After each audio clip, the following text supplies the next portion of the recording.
Welcome to another episode of the Real Estate Junkies. My name is Nick Zigic, and today's show is talking about sellers. If you have ever had a home and wanted to sell it, that's that moment in life that we're talking about.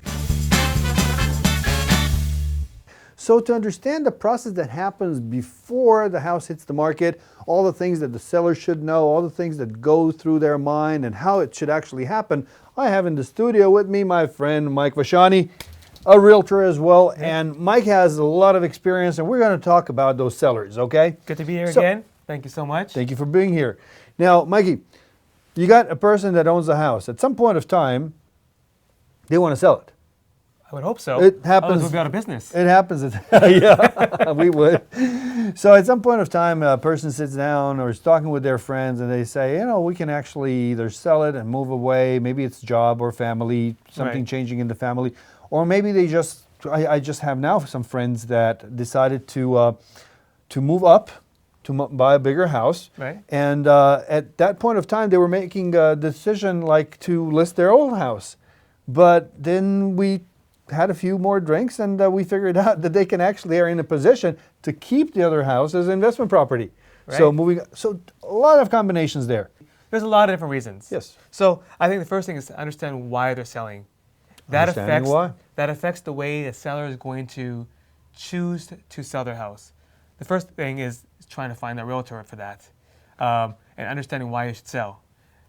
The realtor will help you guide through the process. So if you are thinking of selling a house, you should find a realtor to guide you through the process to see why you want to sell, how you can sell the house, what are your best options, and really, what can you get for your house? Right. Because it comes down to money. And that would be most also times. Money, and that would be the timing. You know, timing tied into money. Timing, so money. Is it the right time to sell? And reason. Yeah. Okay. Right.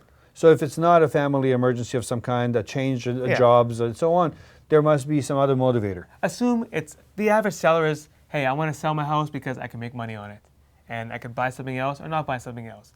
That's the average person. Okay. Forget the person that's, get the house from a trust, from someone who passed away. Forget the one who's in desperate need of money. Forget the one that's relocating. Let's focus on the average seller. So in your opinion, the average seller that is in the market today, let's say, is a person that either wants to move up, or so they are selling to move to a bigger place, right? Or they're selling to get equity. To get equity, meaning they get cash in hand once it's done. Right. Because they've owned it for many years or paid it off, and they need money for something else. What do you do then? What do they do then? Well, some go to Vegas and gamble and try to double the money. Some go on long vacations. Others buy more property. Okay.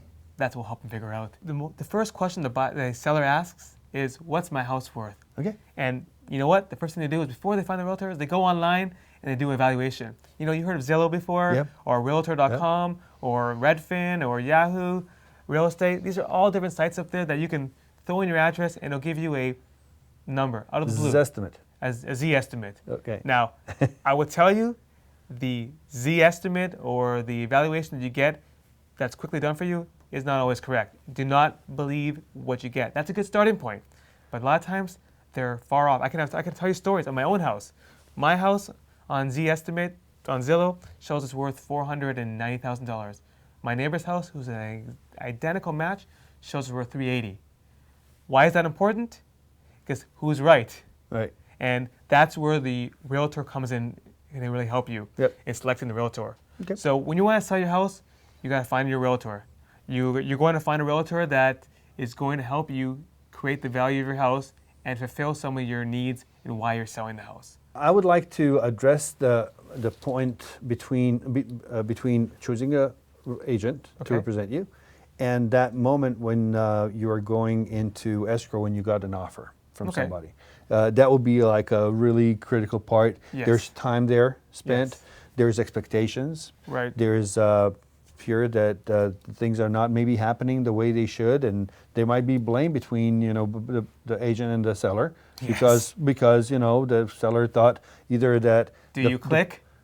First did you click? Do you click? Did the price was the the price right? there? Yeah, that's all that stuff. Key again. Yep. Okay, I see what you're saying. So pretty much the first step is to select the agent. That's where you're going to interview 1, 2, or 3 different agents, probably referrals from friends, probably things you saw online. You ask business partners. you find a way to bring agent into your house to see if they're a good fit for you. Yep. There's a whole criteria for that. But let's say they come in your house, the agents are going to do a listing presentation. That is going to include a comparable analysis of your property. So they're going to tell you, based upon the sales in the neighborhood in the last 3 to 6 months, this is what they believe the house will sell for. And for those that don't know, CMA. CMA. All right. That's just one view of it. That's not what the house will sell for. That all depends on the market, how many buyers there are for your market, what price range you're in. There's a whole bunch of selections criteria that would help the agent adjust that price. And that's another whole show in itself, adjusting CMA. Right. But they're going to give you a listing presentation and give you a value of that house and give you an idea of where they think is the right place to market it. And I won't go into all the details on that. But I have to stress out, because it's a show not meant for agents and brokers, it's a show meant for you and how you can benefit from this show. So Right. when you're looking at the CMA, that moment where we actually, as agents, discuss it a lot, where the seller thinks their house is worth X amount of dollars, Right. and they are in a position to hear other people confirm that value, while That's why we're there. Yeah, while other agents would not. Where that trust that they can put in an agent, in which, see, I personally am not like a listing agent. I cannot live by listing and never selling. Right. So if the house is overpriced, and to start with, you hit something I'm important not there. doing justice to my client, because 6 months from now, they will replace me, they'll find another agent that will educate them well, and they will sell it for less, or whatever the right price in the market is, and they'll blame me for not doing my job You right. hit an important key there. What you as a seller believe is in your mind. Do not push that upon the agent coming into your house. In fact, it's better for you not to mention that price, because that's the agent's mindset to try to get to that price. Bottom line is, the market is what the market is. And you as a seller have to understand, you need to trust what the agents are telling you. Based on the facts. I mean, an agent wants your business, definitely. Right. So there are some agents that will try to push the price to get the listing. But guess what? Like you just said, if you put a listing that's above the market, the higher... Is going to sit? I'll give you an example. Let's say you have a house that's $500,000. The value of the house is $500,000, and you believe it's worth $600,000. And agents come in, 3 agents come in the property there. And one says, I'll list it for $600,000 to what you as a seller want. Because you don't know anything about the market, but you want that. Well, guess what? That's $600,000. I come in and I say, your house is worth $500,000. Let's list it at $500,000. Another agent comes in and says, your house is worth $500,000. Let's list it at $450,000. And the reason being is, the closer you are to the price range, the more buyers are going to see the property. Yep. So if you're undervalued at $450,000, $475,000, you're going to, instead of having, let's say you have 100 buyers, 95% are going to look at that property, because the price seems too cheap to be for that area. Right. Well, guess what? You have more people coming to your house. If people are serious, the offers will come in at the market price. You list it at the market price, and you're with everybody else. Maybe you have 75% of the buyers looking at the property, and they all come in, and you have less offers come in. You listed at $600,000. You're gonna, that 100 people, 100 buyers, 5 buyers are gonna look at it. None of them are gonna make offers, and the other 95 buyers that would have looked at it didn't look at it because you overpriced your house. So when selecting an agent, you got to trust the agent and not skew their view based on what you want. Yep. Trust their judgment and look at that CMA. See how they got to their value, because the CMA is only one part of the whole thing. That's just one thing of selecting the agent. The other thing about selecting an agent is making sure they have knowledge of the community in the area again. They've sold houses in the area, but 2 is how are they going to market your property? Are they going to put it in the MLS, and that's called the multiple listing service? Right. Well, guess what? Every agent's going to do that. Every agent will put in the MLS, and you need to put in the MLS. That's the system that shows it to all the buyers out there. It goes on the internet sites. It goes to all those Zillows and Realtor.coms. They all pull from the MLS. The agent has access to the MLS, and that goes everywhere. Yep. So that's the one, is MLS. 2 is how they're going to market the property. Are they going to send flyers out to everybody? Are they going to other real estate conventions and meetings and what they call caravans, where we share properties? Yep. Are they going to do open houses? Do you want to sign on the property? Sign, yeah. Sometimes you don't want to sign on the property. Some people don't want people to know you're selling the house. Yep. But Do you want to sign the property? But it's an option that you can choose. Do you want a lockbox exactly. on the property? Lockbox, yeah. You know, these are things that are going to come up in the listing presentation. Are you going to stage or not your property? You know, staging. If you're going to want to top dollar, sometimes you're going to have to do things to the house to make it look better. I don't mean staging by hiring a company, bringing out furniture. I mean, are you going to change the colors of a wall? Yep. Are you going to move your current furniture around? You know, one thing is they always say is, and people have probably seen in a lot of the online TV shows or the cable, the HGTV type TV shows. Do you spend $5,000 in the house to make it look clean and nice again, or do you sell it the way it is? Yep. Do you make certain changes? Do you stage it? That is the whole story. Feng shui and all these things come into play. But the listing agent, if they have experience, will tell you what should be done to that house to make it look better.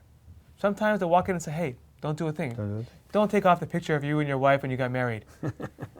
You go watch the shows on TV there, they're going to tell you, take down the picture, anything that's personable. Yeah. Well, that's very specific to that type of house you're selling. Right. So that's step one. All the way from not doing anything to remodeling the kitchen and the bathrooms and stuff like that. Right. All those steps precede actually the actual. I would not bring someone to the house Right. until you do the things that fit the criteria that you and your agent have discussed about. That's step one.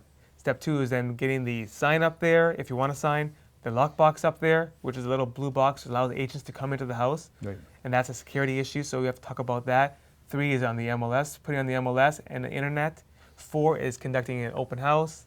5 is creating a marketing plan, which could include flyers, include presence on Craigslist and other types of databases out there. Right. It could be walking to the houses door to door. There's a whole selection Open of houses stuff. and whatnot, yeah. 6 is looking at the actual agency the realtor is part of, because the company they're part of is more important for the seller than the buyer. A lot of times the agency has a lot more resources that some smaller individual companies may not have. And that may be something that you need for your house because you're in a certain criteria. If you're doing a luxury home, you know, where you're in the millions of dollars versus a starter home being kind of the first-time buyer home. Right. There's a big difference in how you market the property and what you need to find that buyer. If you're selling a $5 million home, the MLS is not going to get me the buyer. I'm going after the buyer. Right. I know what kind of buyer fits that property. If I'm selling a $300,000 home in Monrovia, well, that's a starter home. You're going to have 100 buyers wanting that property. You're not going to have to do too much of specialized marketing. You're going to do the MLS and some basic marketing, open houses and other type things. It's really different. Good. But you know what? When we put all that together, the seller at this point of time has a control of the whole environment together with the agent, and they are ready to accept an offer anytime that the offer comes in. Yeah. I hope that you have learned something. If you plan to sell your house, rewind this show back and start from scratch, because there was so much mentioned, but the whole process is there. So I hope that it will help you make all the right moves in selling your house. I'm Nick Zigic for Real Estate Junkies. Until next time, see you here.